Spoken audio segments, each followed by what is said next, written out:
Welcome to my lecture 5th. I will like to continue with chapter 1. In the last class, I have explained you the types of reaction.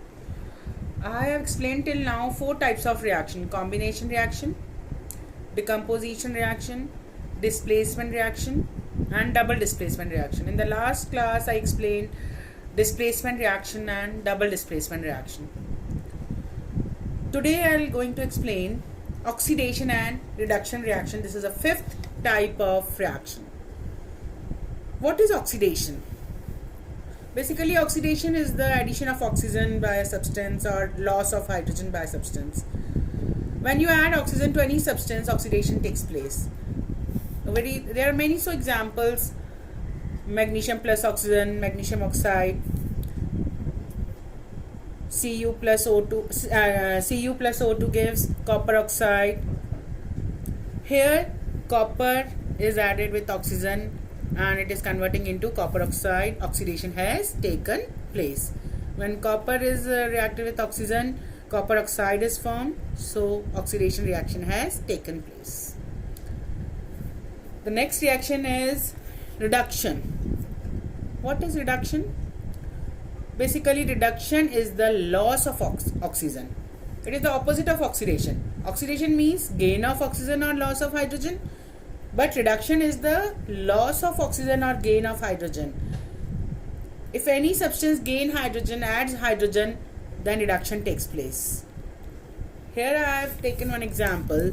Copper oxide, when hydrogen gas is passed over copper oxide, over heated copper oxide, then reverse reaction takes place. Copper oxide changes into copper plus water. So copper oxide is reduced to copper and hydrogen is oxidized to water. Whenever you want to see the oxidized substance or reduced substance, you have to see the reactant side. See the reactant here, CuO is changing into Cu. So oxygen is removing, so reduction has taken place. Hydrogen has changed into water.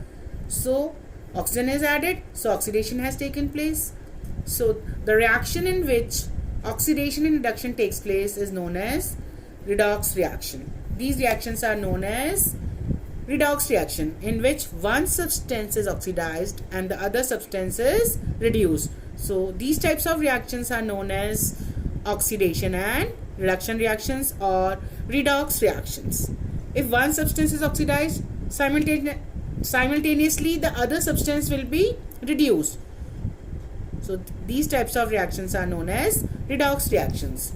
Other examples of redox reactions are, suppose ZnO plus C gives Zn plus Co. If the question is asked, identify the substance oxidized or reduced in the following reaction.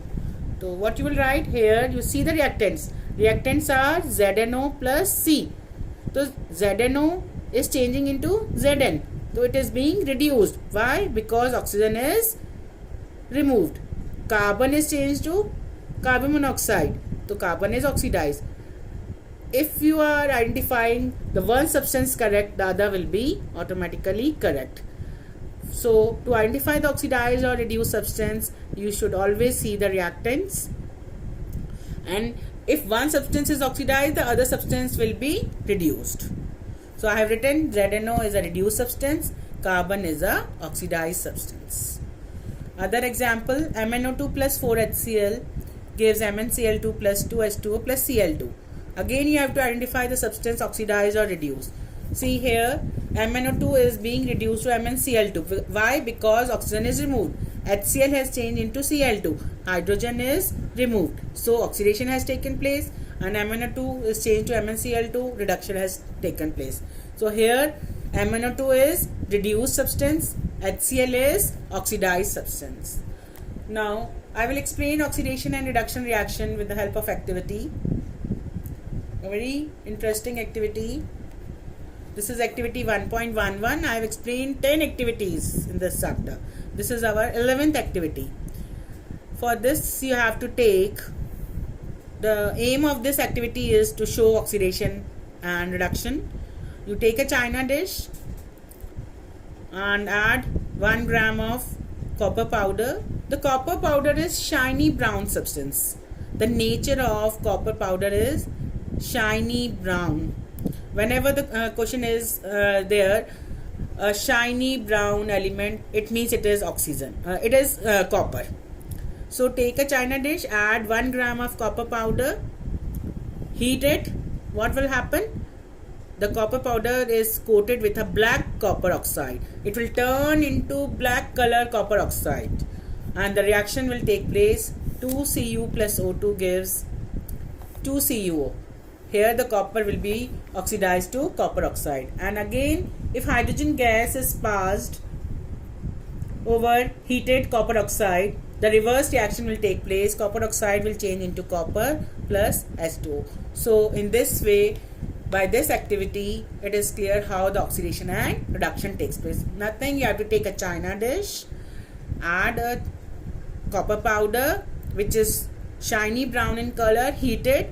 In the presence of air, the copper powder will be coated with a black copper oxide. It means oxidation has taken place. And when the hydrogen gas is passed over this heated copper oxide will again change into copper. Here the copper oxide is reduced to copper and hydrogen is oxidized to water. So please wait for the next video. Thank you.